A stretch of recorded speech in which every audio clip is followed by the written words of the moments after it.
ungenzela konke obuhle baba wami ungenzela konke obuhle ungenzela konke mina ungenzela konke obuhle baba wami ungenzela konke obuhle ungenzela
Sibonga umnikelo Nkosi bavele enhlitiyweni letivumako busisa Nkosi bantwana bakho basenikele kudunyiswa kwajado lakho Jesu ligama egameni la Jesu Kristu lenkosi amen. Asivule ivesi namhla linye nje 3 ma-sessions asikhuluma nganto yinye.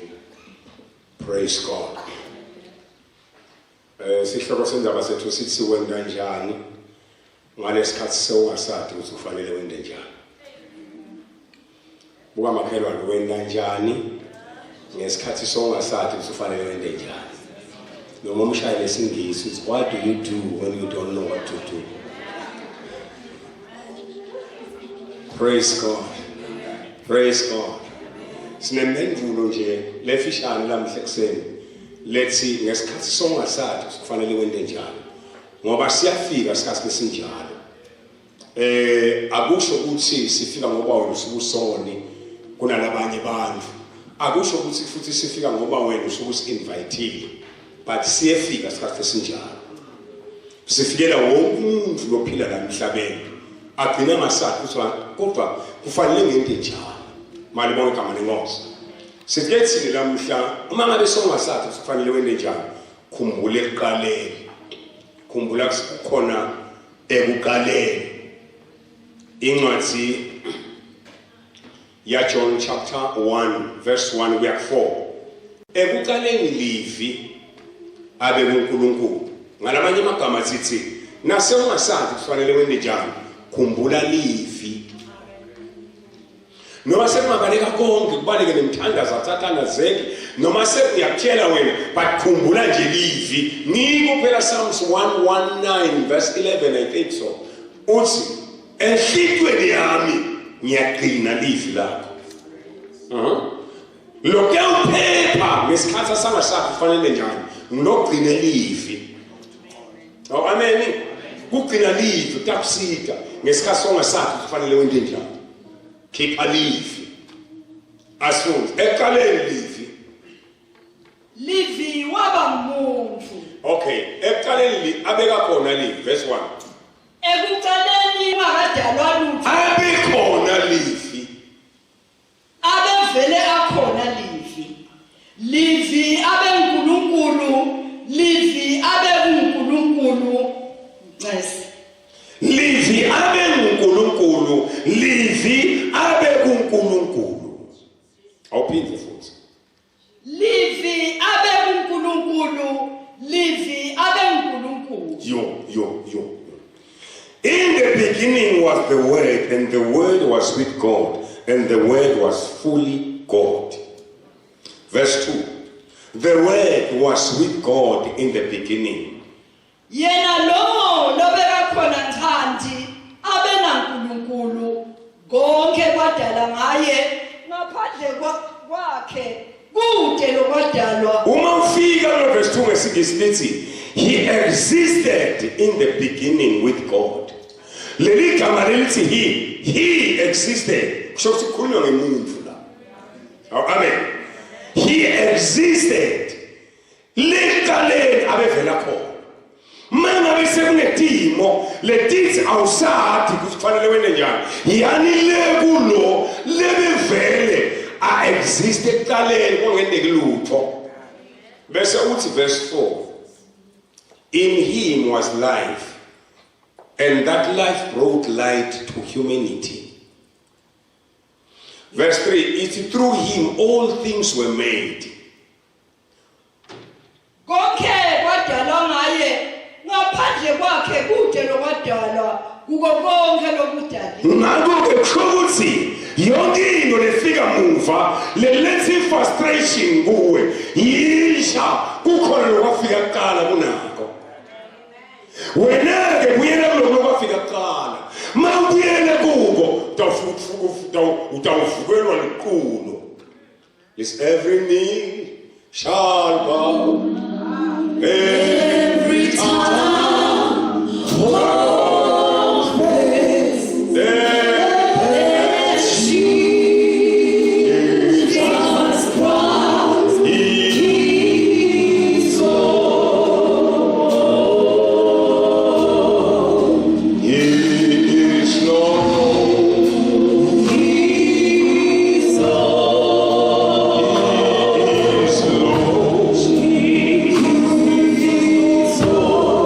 He is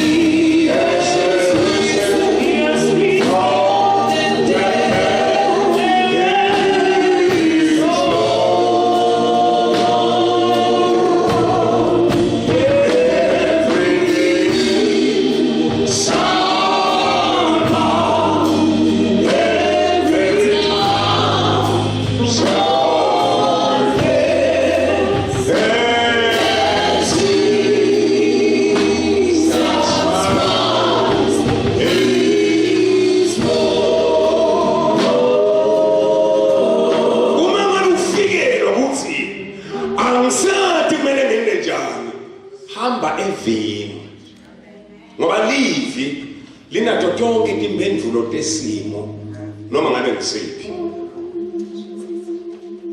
Engathini yelikubo 107 asambe silifunze Psalms 107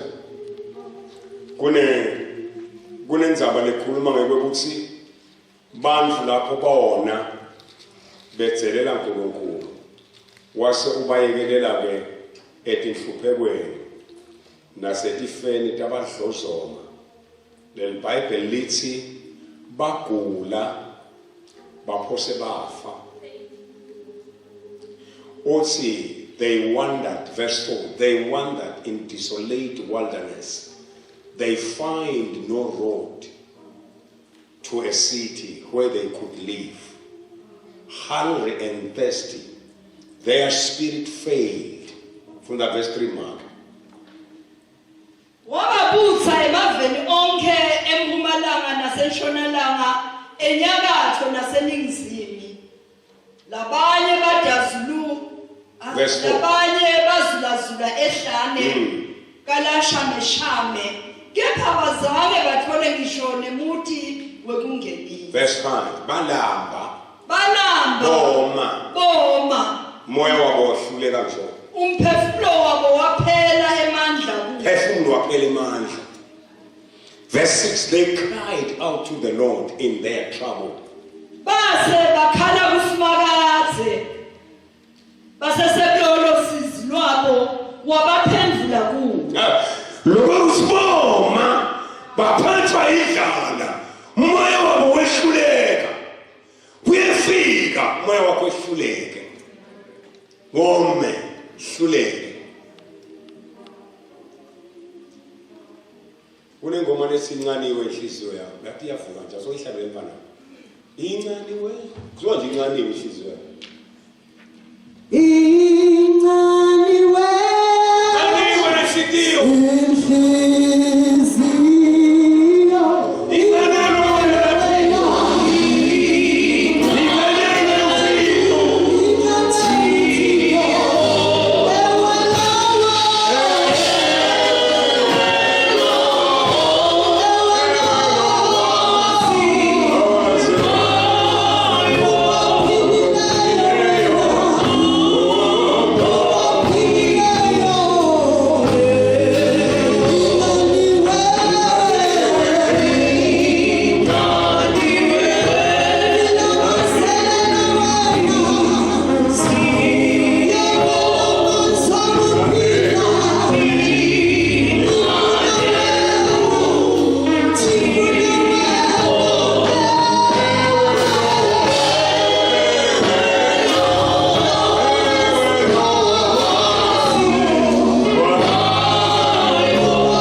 Kungani na mphefumulo wami?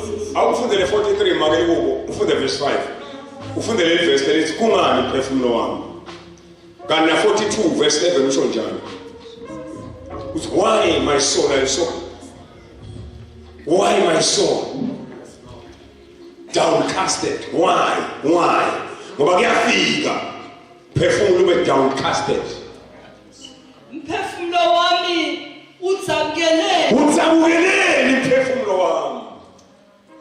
Ufungamelani. Yini ufungame ngaphakathi kwami? Ngekhathi kwami. Mani kuNkulunkulu. Ngoba ngisedawumdumisa. Mina ngisedawumdumisa. Umsindisi wami naNkulunkulu wami. Ngomdumisa umhlenge wami.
Lase ungasathi sekufanele wende njani. Ufuna bese ukhumbula livi laNkulunkulu. Khumbule sekuqaleni kwakhona ulizwi. Donke intfo tadalwa ngaye. Ngaphandle kwakhe kude nokwadala. Psalms 107. Asunde verse 6. Usimanise bayakhala, bakhala kusimakathe. Lokuhle, ewe, yekela kuhamba ukhalela abantu. Yekela kuhamba ukhala kunoma nganguphi. Ngishone live qobolwana. Ahambe liyekele kambe khalela lamanye amazwe. Khalani asikhale kusimakathe. Ngoba impendulo ikusimakathe. Angisho ukuthi simakathe nakasasiphendula ngathi asebenzisa lamanye amazwe. Angasebenzisa lamanye amazwe but asubeka ithemba lethu kulamanye amazwe but asibeke ithemba lethu kusimakathe. Ngoba kunengoti kubeka ithemba lakho kulomunye umuntu. Uyagcina ulibekela sesitheni sakho. Uthi siyakusitha kana sikusitha. Listen in the Bible. Babe sebayakhala. Bakhala kusimakathe.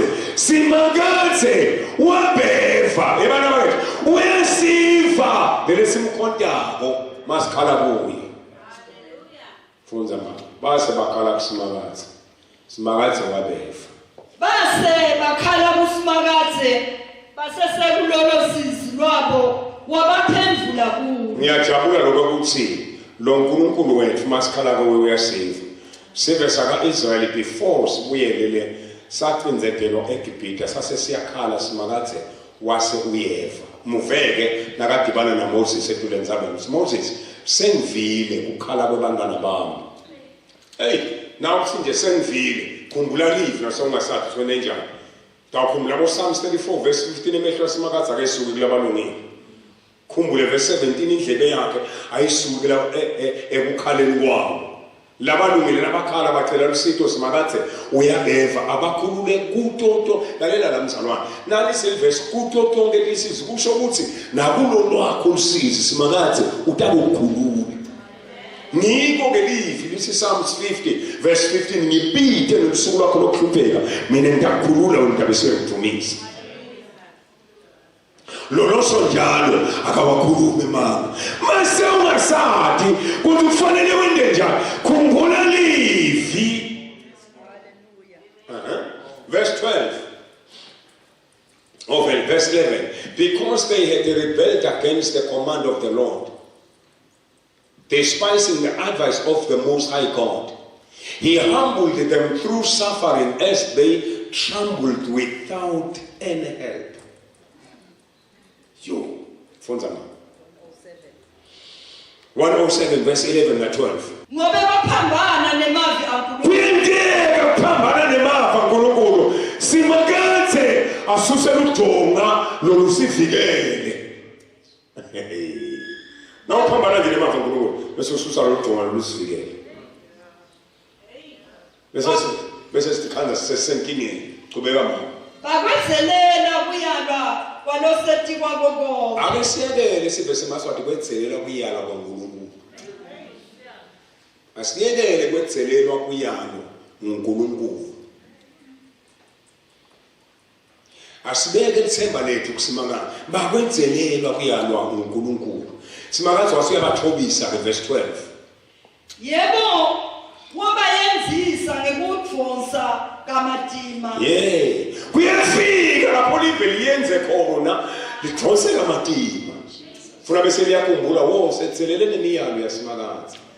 That's why in life kumqoka kakhulu kwenta introspection ukuhlole abanye abantu bagudi ekukhombeni bakhombe bangahloli kodwa ufuna bese uyahlola usukakhanda ukuthi hayi uhamba kahle uthi hallelujah the Lord is on my side whom shall I fear mali bonke kama nenkosi usi what base bakhala verse 13 base bayakhala yebo wabayenzisa ngekudvosa kamadima basakateka phansi kwabadelo basitayo base bakhala kusimakadze baseselolo sizi lwabo wabasinzisa kuwo uyadokwe ukuthi ngesikhathi labantu laba badonsa kamadima verse 18 uthi they even loathed all food baphelelwa ngisho nayi appetite kuyefika la khona uzuphelelwa nayi appetite yakuthi i-appetite ngokuwi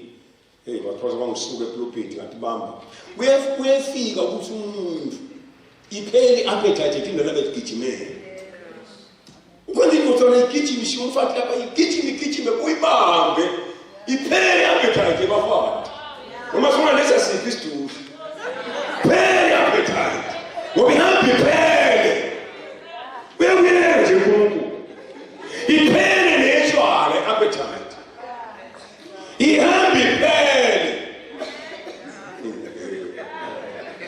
thothoma nje baba thothoma nje ngiyakutshela mntambamba ngeke lasimakazi thothoma nje ngoba kunabantu abanematubane awusanibonana ukhalo ngitransferela lokho nje funza make 18 ngoba kushiwo mu-natural verse Talak 17 because of their rebellious nabanye babathilima ngenxa yekona nebubi babo behlelwa kuhlupheka inhliziyo zabo zabamnyama behluleka kudla ngabo bonza bacishe bafa behluleka kudla nabo lebe bakuthanza kakhulu ayibona nje lamalanga nje nokuvula etshwala kuyagilwana lilayini kuyagilwana kodwa tayiphele appetite yayiphele manje nemva kushumi nje nabo lokuthi bagilana abantu bawulaza etshwala kodwa bagilani manje kuya esontweni bavinjile ukugilana abasontweni bofuna lokho aseyibuke kamadima lento kanani ufanele bayifeni bangayiphilele nami ngikhulumela nje abantu abakethu ngoba kude la ngakhuluma khona ngiyahamula nawo kude la ngakhuluma khona ngiyahamula kuloko kunjalo khona bese badele social distance athi vele kokumbe la tshwa ngathi bonke la bothenga othenga bofakwa kodwa nami sebagijima baphilana base kuthi ngani ukufa kuswela sondweni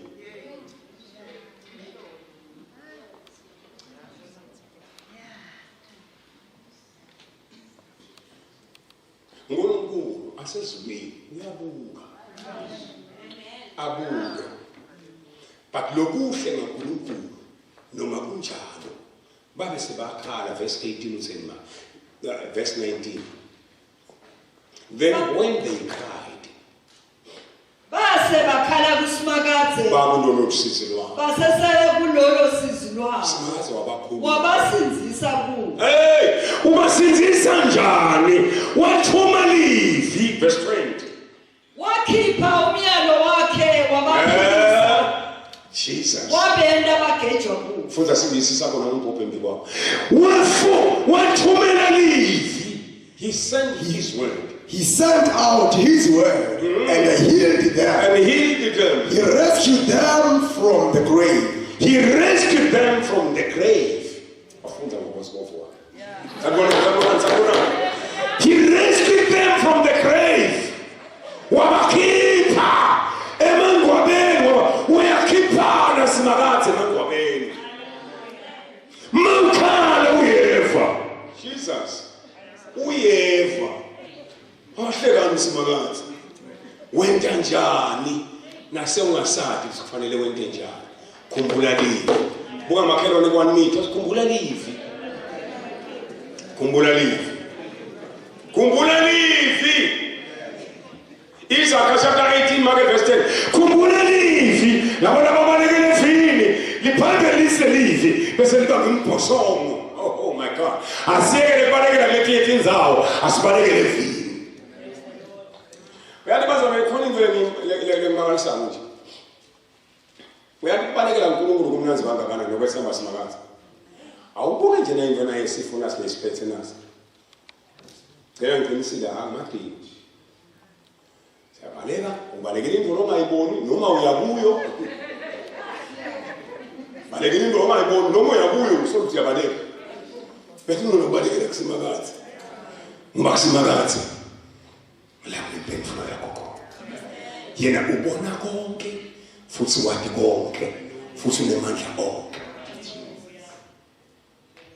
nalokusemoyeni lokungabonakali nemehlo nangetipopolo yena uyakubona kude lokusithabele kuyo aphinda abe nemandla etikoko konke masowasathi kufanele siwente njani balekela kuSimakadze balekela evini lakhe funza make sikothandaza Libito laSimakadze linqaba leqinile lapho kungabalekela khona abantu labalungile basinze. Libito lakhe linqaba leqinile lapho bonke labangabalekela khona bayawusinza. Kwathi ngimemethele ngithi kusekhona la singabalekela khona. Kusekhona la singabalekela khona ngokuSimakadze. Kusekhona la singabalekela khona kukuSimakadze la singabalekela khona kusevila sitamkhanza apha iSimakadze sitamkhanza evini lakhe livi lakhe lingumbhosho bonke lababalekela kuyo babalekela kuyo baphephe balonzeke akunandzaba ukuthi uSathane uthumele ini yini into lesingabalekela kuyo sikhumbula izwi lakhe asimletnya igama lika Jesu lona ke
bese siyathandaza sonke sibeke kuwe.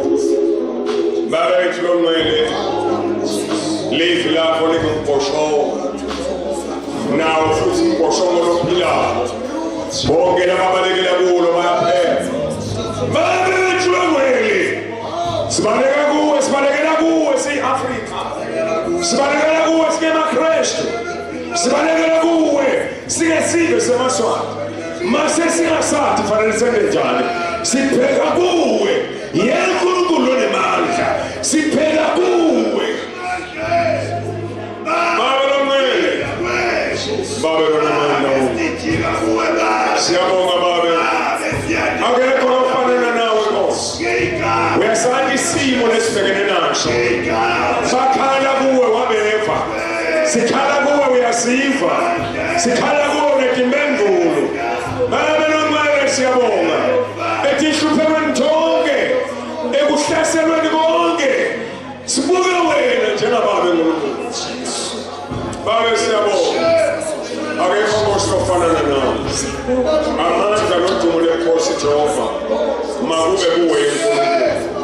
Wena lo wawukhona umhlaba ungakabi bikho, wena lo khona nalo bakhona naphakade. Siyabonga Baba, siyabonga Nkulunkulu. Sithumela livi lakho Jehova ezibhedlela, thumela livi lakho Nkosi phansi kwalawo madrips nalemako, phansi kwalawo mishini. Thumela livi lakho Jehova lasekunganalithemba khona, ngoba livi lakho liletha phila, liletha lokungekho kube khona. Wakhuluma kwaba khona, nalamuhla sesiyakhuluma akube khona impilo ngegama likaJesu Kristu lenkosi. Siyabonga Baba, livi lakho liqiniso.